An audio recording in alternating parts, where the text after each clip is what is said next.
Hello guys, welcome to my channel possible education hub. अगर आप लोग चैनल पर नए हो और अभी तक आप लोगों ने चैनल को सब्सक्राइब नहीं किया है तो do subscribe my channel, press the bell icon for the latest video notification. And guys, this is our Telegram channel group link, so you can join us on Telegram.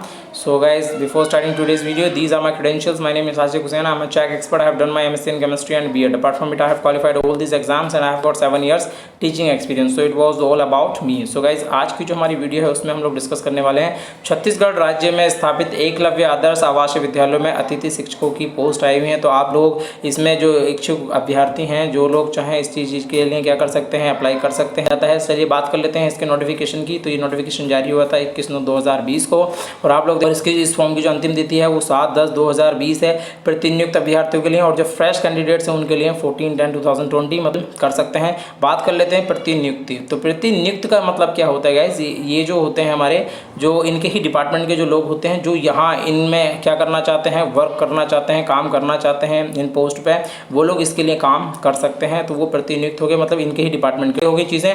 चलिए फटाफट देख लेते हैं कितनी पोस्ट हैं। तो सबसे पहले आप लोग देख सकते हैं पीजीटी हिंदी की 6 पोस्ट हैं, 8 पोस्ट हैं। तो ये सारे के सारे जो टोटल पीजीटी और जो टीजीटी की आप लोग पोस्ट देख सकते हैं 452 पोस्ट आप लोगों को देखने के लिए मिल जाती है। लोग बात कर लेते हैं तो बाकी के जो हमारे विविध शिक्षक हैं, इसके अलावा जो हमारी म्यूजिक टीचर हैं वो 24 हैं, जो हमारे आर्ट एंड क्राफ्ट के टीचर, असिस्टेंट की पोस्ट हैं, केयर टेकर की पोस्ट हैं, इसके अलावा लैब असिस्टेंट की भी पोस्ट हैं। तो इसके कुल मिलाकर के 625 पोस्ट यहाँ पे देखने की मिल जाती हैं और दोनों का टोटल कर लेते हैं तो टोटल मिलाकर के 1077 पोस्ट आप लोगों को देखने के लिए यहाँ मिल जाती हैं। तो चलिए गाइज आगे बात कर लेते हैं। जो इसमें जो आपकी आयु की गणना है तो आपके लिए जो एज का क्राइटेरिया कम से कम आप 21 साल के हों और मैक्सिमम एज कितनी है 35 ईयर्स होनी चाहिए, इससे ज़्यादा नहीं होनी चाहिए। और जो आप बात कर लेते हैं जो आपके जो प्रतिनियुक्ति हैं, हम हालांकि उसकी बात नहीं करते हैं, उनकी जो मैक्सिमम एज है 50 ईयर्स है। बात कर लें आपके पास में एसेंशियल क्वालिफिकेशन क्या होनी चाहिए, तो आपके पीजी में कम से कम 50% मार्क्स के साथ आप लोगों ने क्या कर रखा हो, इसको कंप्लीट कर रखा हो, आपके पास पीजी में 50% मार्क्स हो। दूसरे अगर हम लोग बात कर लें किसी मान्यता प्राप्त विद्यालय से किसी भी मतलब इंडिया में ऑल ओवर इंडिया आप लोग इसके लिए अप्लाई कर सकते हैं। यहाँ केवल छत्तीसगढ़ वालों की बात नहीं हो रही है। तो 50% मार्क्स के साथ में आप लोगों ने इन सब्जेक्ट्स में क्या कर रखी हो, आप लोगों ने पीजी डिग्री हो। तो पीजीटी इंग्लिश की पोस्ट है, हिंदी की पोस्ट है, फिजिक्स केमिस्ट्री मैथ और बायोलॉजी की यहाँ पे पोस्ट देखने के लिए मिल जाती है। इसके अलावा बात कर लें इसके साथ साथ आपको क्या चाहिए, आप लोगों के पास में बीएड होना चाहिए या उसके समकक्ष कोई डिग्री होनी चाहिए। सीबीएसई द्वारा प्राप्त आप लोगों के लिए एलिजिबिलिटी टेस्ट यानी कि आप लोगों का सीटेट सेकंड उत्तीर्ण हो या टेट उत्तीर्ण हो, मतलब आपका स्टेट का भी हो सकता है। और दूसरी बात कर लेते हैं सीटेट सेकंड मांगा हुआ है गाइस, पीजीटी के लिए भी इन लोगों ने सीटेट की फाउंडेशन यहाँ पे देखने के लिए मिल जाती है। अगर आप पीजीटी के लिए भी अप्लाई करने के लिए जा रहे हैं तो आप सीटेट होने चाहिए। इसके अलावा बात कर लेते हैं हम लोग टीजीटी के लिए। तो टीजीटी के में यहाँ आप लोग देख सकते हैं कि 4 वर्षीय मतलब स्नातक के साथ में 50% अंकों के साथ में आप लोगों ने ग्रेजुएशन कर रखी है, हिंदी में, इंग्लिश में, सामान्य विज्ञान में, और ये आप लोग के सब्जेक्ट कॉम्बिनेशन यहाँ पे दे रखे हैं। क्लास क्या होना चाहिए, आपके पास में बीएड होना चाहिए। और इसके अलावा बात कर लेते हैं तो सीटेट यहाँ पे फर्स्ट सेकंड, सीटेट सेकंड, और दूसरा आप लोग बात कर लेते हैं तो टैट यानी कि आपका स्टेट टैट यानी कि छत्तीसगढ़ का टैट हो सकता है या किसी भी स्टेट का टैट हो सकता है। बाकी चीज़ आपको स्पेसिफिकेशन इनके वेबसाइट पे देखने के लिए मिल जाए। मोस्ट ऑफ द जो पोस्ट हैं आप लोग देख सकते हैं संगीत शिक्षक के से लेकर के कला ड्राफ्ट से लेकर के ये सारी की सारी आप लोग की क्राइटेरिया हैं, आप लोग इसको आसानी से देख सकते हैं और ये चीज़ें आप लोग दीजिए। आगे बात कर लीजिए तकनीकी सहायक या चिकित्सा परिचालक की बात कर लीजिए या विद्यार्थी मार्गदर्शक की, तो आप लोग की जो एलिजिबिलिटी है वो ये लिखिए। इसके अलावा बात कर लीजिए लेखापाल की या जूनियर सेकेंडरी असिस्टेंट की या केयर टेकर की या प्रयोगशाला सहायक की, तो ये सारी की वो इसका जो लिंक है इनकी साइट का वो आपको डिस्क्रिप्शन में मिल जाएगा, तो आप वहाँ जाकर के आराम से इस चीज़ को पढ़ सकते हैं। इसके अलावा आप लोगों को हमारे टेलीग्राम ग्रुप लिंक पे भी इसका PDF प्रोवाइड करा दिया जाएगा, तो आप वहाँ से जाकर के भी इसको आसानी से अपनी क्वालिफिकेशन को देख सकते हैं और काफ़ी पढ़ने के बाद में इस चीज़ को अप्लाई करें। तो आवेदन शुल्क जो प्रत्येक पद के लिए है, मतलब अगर आप लोग सारे के सारे अलग अलग पदों के लिए आवेदन करना चाहते हैं तो आप लोगों को हर एक के लिए कितना 100 रुपीज़ पे करना है। इसके लिए फीस रखी गई गाइज, ये फ्री ऑफ कॉस्ट नहीं है। लेते हैं गाइज हम लोग तो अनुभव की बात करते हैं। तो अनुभव जिन लोगों के पास में एक्सपीरियंस सर्टिफिकेट है उनके पास में शासकीय या शासकीय शाला, शासकीय अनुदान प्राप्त शाला या मतलब ये सेमी गवर्नमेंट, गवर्नमेंट, केंद्रीय विद्यालय, नवोदय विद्यालय, इन सबके प्रमाण पत्र की बात करता है। शुद्ध हिंदी में उन चीज़ों को हम समझा रहे हैं। और इसके अलावा जितने भी आप लोग और उसमें भी क्या होने चाहिए, आपके सर्टिफिकेट में साइन होने जरूरी है। ऐसा इन लोगों ने दे रखा है कि डीओ के प्रति हस्ताक्षरित होना चाहिए।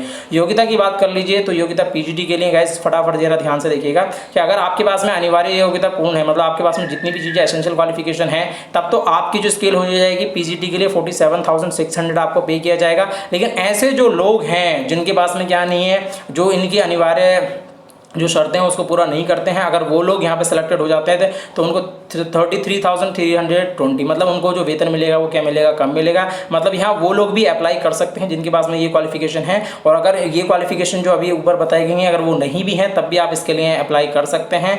और तब फिर आप लोगों की जो स्केल होगी, थोड़ा सा पे स्केल क्या हो जाता है, कम हो जाता है। तो आप लोग पीजीटी की बात कर लीजिए, टीजीटी में आप लोगों को देखने के लिए मिल जाते हैं 44,900 का पे स्केल है। चलिए गाइस, तो ये तो हो गई हमारी पे स्केल की बात। तो यहाँ आप लोगों को देखने के मिल जाते हैं ये सारे के सारे आप लोगों के लिए डिफरेंट पे स्केल्स आप लोगों को देखने के लिए मिल जाते हैं। तो आप लोगों के लिए एक अच्छी अपॉर्चुनिटी है, एक अच्छा पे स्केल है, तो आप लोग चाहें तो इस चीज़ को भी ज्वाइन कर सकते हैं अगर आप लोग सेलेक्ट हो जाते हैं। तो चलिए आगे बात कर लेते हैं आप लोगों के काम होंगे, वो क्या काम होंगे इस जॉब में। तो सबसे पहले सीबीएसई पैटर्न पर आप लोगों को क्या करना पड़ेगा, अध्यापन कौशल मतलब आप लोगों को पढ़ाना पड़ेगा अकॉर्डिंग टू सीबीएसई पैटर्न। इसके अलावा एकलव्य आवासीय विद्यालय में स्कूल के अध्यापन के पश्चात भी हाउस मास्टर के कार्य, बच्चों के शैक्षणिक विकास, संध्याकालीन कक्षाएं भी लेना होता है। मतलब यहाँ पे इवनिंग क्लासेस भी लगती हैं गाइस, तो आप लोगों को इवनिंग क्लासेस में भी पार्टिसिपेट आप लोगों को करना पड़ेगा। सब्जेक्ट के हिसाब से लगती हैं तो आप लोग उसके हिसाब से इसमें टेक पार्ट करेंगे। आगे बात कर लीजिए प्राचार्य वरिष्ठ जो अधिकारी आप लोगों को देंगे काम, वो आपको करने होंगे। मतलब आपका जो प्रिंसिपल है जो आपको करने के लिए बोलेगा वो आपको करना होगा, जो भी ड्यूटी मिलेंगे। इसके अलावा विद्यार्थियों का साप्ताहिक मासिक रिपोर्ट आप लोग क्या करेंगे, देनी होती है आप लोग अपने प्रिंसिपल को। इसके अलावा कमजोर छात्रों के लिए मतलब रेमेडियल क्लासेस को प्रावधान है, आप लोग की क्लास में जो लोग आपके सब्जेक्ट में कमजोर होंगे उनके लिए रेमेडियल क्लासेस का प्रावधान भी है। उसके लिए आप लोग कोई एक्स्ट्रा पे ये लोग नहीं करने वाले हैं। चयनित अभ्यर्थियों को विद्यालय स्थित मतलब आप लोगों को वहीं उनके कैंपस में रहना होगा, आप लोग कैंपस से बाहर नहीं रह सकते हैं। इसके अलावा चयनित अभ्यर्थियों को इसके साथ साथ में आप लोगों को एक 100 रुपये का क्या लेकर के जाना है, आप लोगों को एक एफिडेविट लेकर के जाना होगा जिसके ऊपर कुछ शर्तें लिखी हुई होंगी। जब आपका सिलेक्शन हो जाएगा तभी आप लोगों को बता देंगे। इसके अलावा बात कर लेते हैं तो जो चयन से संबंधित जो चीज़ें हैं आप लोगों के दिमाग में चलने के भाई आपका जो सिलेक्शन होगा किसके बेसिस पे होगा, तो ये जो होना है गाइस वो मेरिट बेसिस पे होना है। और मेरिट कैसे तैयार होगी वो सारी की सारी प्रोसेस आपको वीडियो में आगे समझा रहे हैं, तो वीडियो को स्किप मत कीजिएगा। तो ये क्या मतलब क्या है, इस पॉइंट को बड़े अच्छे से समझ लीजिए। ऐसे जो इनके डिपार्टमेंटल जो लोग हैं जो इस पोस्ट के लिए अगर अप्लाई कर देते हैं तो अगर आप मेरिट में ऊपर भी हैं तब इनको क्या मिल जाएगी, वरीयता मिलेगी। मतलब ये अपने डिपार्टमेंट के लोगों को पहले ज्वाइनिंग देंगे, ये कहना चाहते हैं। इसके अलावा बात कर ले तो इसके पश्चात शेष पदों पर फ्रेश अभ्यर्थियों को प्राथमिकता दी जाएगी। और फ्रेश अभ्यर्थियों में से ऐसे आवेदक जिन्होंने विज्ञापन में दर्शित न्यूनतम योग्यता रखते हैं को मेरिट मतलब आपके पास में जो अगर एसेंशियल क्वालिफिकेशन है वो है आपके पास में। और इसके अलावा शेष पदों पर कम योग्यता वाले विद्यार्थियों को प्राथमिकता दी जाएगी। मतलब कहने का ये है कि अगर आप लोगों ने जितनी भी इनकी एसेंशियल क्वालिफिकेशन है वो आपके पास हैं, और इसके अलावा एक ऐसा पर्सन है अप्लाई करता है जिसके पास में एसेंशियल क्वालिफिकेशन नहीं है, तो पहले एसेंशियल जो क्वालिफिकेशन वाले हैं उनका चयन हो सकता है, आपका चयन बाद में किया जाएगा अगर कोई एसेंशियल क्वालिफिकेशन नहीं आती है तब।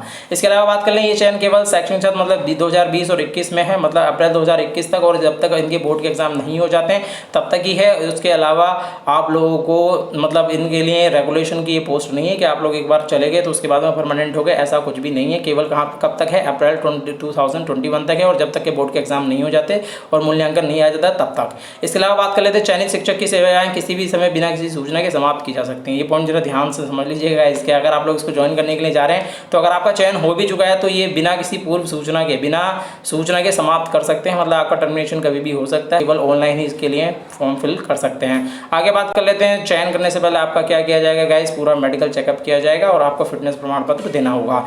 बाकी बात कर ले चयनित अभ्यर्थियों को वास्तविक कार्य दिवस का ही मानदेय होगा। मतलब अगर इनकी जो बीच में जो छुट्टियां पड़ती हैं तो इनको उस टाइम पे आप लोगों की जो पे होगी वो नहीं में आएगी। मतलब कहने का ये है कि आप लोगों को छुट्टियों का कोई मतलब जितने भी आपके वर्किंग डेज होंगे, नॉन वर्किंग डेज की बात नहीं करेंगे, केवल वर्किंग डेज का ही आप लोगों को क्या मिलेगा, मानदेय मिलेगा। बाकी नॉन वर्किंग डेज का मानदेय नहीं मिलेगा। इसमें संडे शामिल होता है गाइस, संडे आपसे कोई नहीं छीन सकता, वो आपका वर्किंग डे में माना जाता है। लेकिन बाकी रेस्ट ऑफ द जैसे सपोज दैट के जो जितने विंटर वेकेशंस हैं या जितने आप लोग के समर वेकेशन है, ऑटम ब्रेक्स हैं, वो सारे के सारे यहाँ पे उनका आपको मानदेय कोई भी दिया नहीं जाएगा। सिर्फ और सिर्फ जो वर्किंग डेज हैं उन्हीं का दिया जाएगा। तो आई होप कि आप लोगों को ये चीज़ें समझ में आ गई होंगी। आगे बात कर लेते हैं गाइस, तो ये आप लोगों की कुछ तरीके हैं जिसके आधार पर आप लोगों की क्या तैयार होने वाली है, मेरिट लिस्ट तैयार होने वाली है। तो ये फ्रेश हैं, कम से कम स्नातकोत्तर के लिए आप लोग के हायर सेकेंडरी का 20% मार्क्स लिए जाएंगे, ग्रेजुएशन के आपके 30% मार्क्स और आपके जो पीजी के हैं उसके 50% मार्क्स लिए जाएंगे। इसके इसके अलावा जो आप लोगों को मिलेगा, अगर आपके पास में 1 साल का टीचिंग एक्सपीरियंस है तो आप लोग को उसके 3 नंबर मिलेंगे, 2 साल का है तो 4 नंबर मिलेंगे, 3 साल से ऊपर का है तो 5 मार्क्स, बस 5 मार्क्स से ऊपर आप लोग क्या 10 साल का भी आपके पास एक्सपीरियंस है तो उससे ऊपर मार्क्स नहीं मिलेंगे। बीएड के 5 मार्क्स हैं, सीटेट और टेट के 5 मार्क्स हैं, एनसीसी सर्टिफिकेट ए है अगर आपके पास, बी है और सी है तो एनसीसी के सर्टिफिकेट ए के लिए 1 मार्क, बी के लिए 2 मार्क और 3 मार्क्स। और इसके अलावा बात कर लेते हैं तो जो आपने अगर राष्ट्रीय खेलों में पदक प्राप्त करें तो उसके 5 मार्क, अगर आपके पास राष्ट्रीय स्तर का कोई आपके पास में क्षेत्रीय स्तर का या हो खेल प्रतिस्पर्धा में कोई भी पदक हो तो 5 मार्क्स, जिला स्तर पर खेल प्रतियोगिता में पदक के लिए 4 मार्क्स और 3 मार्क्स। चलिए आगे बात कर लेते हैं गाइस, अगर आप लोगों का सिलेक्शन अगर मेरिट बेसिस पे हो जाता है तो उसके बाद की जो आप लोगों की जो चयन समिति है उसके जो अध्यक्ष होंगे, मतलब ये कोई ऐसा कुछ नहीं हो सकता है कि जिसको जो तैयार करना है, जिला स्तर पर आवेदन पत्रों की जाँच, परीक्षण, मेरिट सूची आदि तैयार करने के लिए एक समिति बनी हुई है, एक कमेटी बनी हुई है और इसके जो अध्यक्ष हैं वो एक कलेक्टर अध्यक्ष जिला स्तरीय समिति द्वारा नामांकित एक प्रतिनिधि अध्यक्ष होगा। इसका जो एक हमारी जो कमेटी है वो आप लोगों के मेरिट लिस्ट को फाइनलाइज करेगी और उसके बाद उसका रिजल्ट इनकी वेबसाइट पे अपलोड कर दिया जाएगा। इसके अलावा बात कर लें कि आप लोगों को किस तरीके से आप लोगों को इसके लिए ऑनलाइन आवेदन करना है, के लिए आपको क्या करना पड़ेगा। तो सबसे पहली बात आप लोग यहाँ पे जाएंगे, ऑनलाइन जाकर के स्वीकार किया जाएगा, केवल मतलब सिर्फ और सिर्फ ऑनलाइन ही इस पोस्ट को फिल किया जा सकता है। आपकी इस साइट पर जाकर के इसके लिए आवेदन कर सकते, के लिए अलग अलग शुल्क आपको पे करना है, ये कहना चाहते हैं। इसके अलावा बात कर लें तो पदों की संख्या में परिवर्तन हो सकता है, पद घट भी सकते हैं, पद बढ़ भी सकते हैं। इसके अलावा अगर चयन का आधार मेरिट लिस्ट होगा, लेकिन अगर उनको ज़रूरत पड़ती है तो इस पर इंटरव्यू भी कंडक्ट कराए जा सकते हैं। मतलब अगर आपका चयन हो गया है, आप मेरिट लिस्ट में आपका नाम आ गया है तो उसके आधार पे भी उसमें भी आप लोगों का इंटरव्यू हो सकता है, ये इनके ऊपर डिपेंड करता है। इसके अलावा बात कर लें तो जो आप लोगों की ऑनलाइन आवेदन पत्र अगर उसमें कुछ गलती हो जाती है तो उसको दोबारा ठीक नहीं किया जा सकता।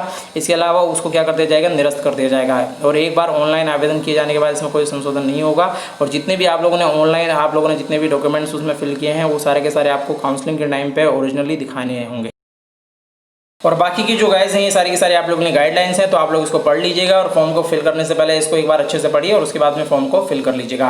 इसके अलावा अगर हम लोग बात करें तो इनकी जैसे हम लोग होम साइट पे जाते हैं तो होम साइट पे आप लोगों को कुछ ऐसा होम पेज देखने के लिए मिल जाता है जिसमें लिखा है कि आप लोगों के सारे जितने भी स्टार लगे हुए मैंडेटरी फील्ड हैं इनको फिल करना अनिवार्य है। तो ये इसका कुछ होम पेज ऐसा आप लोगों के लिए दिखाया गया है। आगे बात कर लें तो जैसे आप लोग क्या करते सो गाइज इसके बाद आप लोग क्या कर सकते हैं, यहाँ से आप लोग अप्लाई ऑनलाइन कर सकते हैं। आप लोग को फ्रेश अभ्यर्थी पे कैंडिडेट पे और I have read all the instruction carefully. और जैसे ही आप लोग यहाँ लॉगिन करते हैं अप्लाई ऑनलाइन पे तो आप लोगों को फ्रेश कैंडिडेट रजिस्ट्रेशन फॉर्म कुछ ऐसा दिखाई देता है। आप लोग यहाँ से जिस जिले के लिए आवेदन करना चाहते हैं उसकी डिटेल आप लोग को नोटिफिकेशन में दे दी गई है। तो आप लोग वहाँ से पहले जाकर के इसको फॉर्म को अच्छे से इस नोटिफिकेशन को पूरा पढ़ लीजिए और उसमें देख लीजिएगा।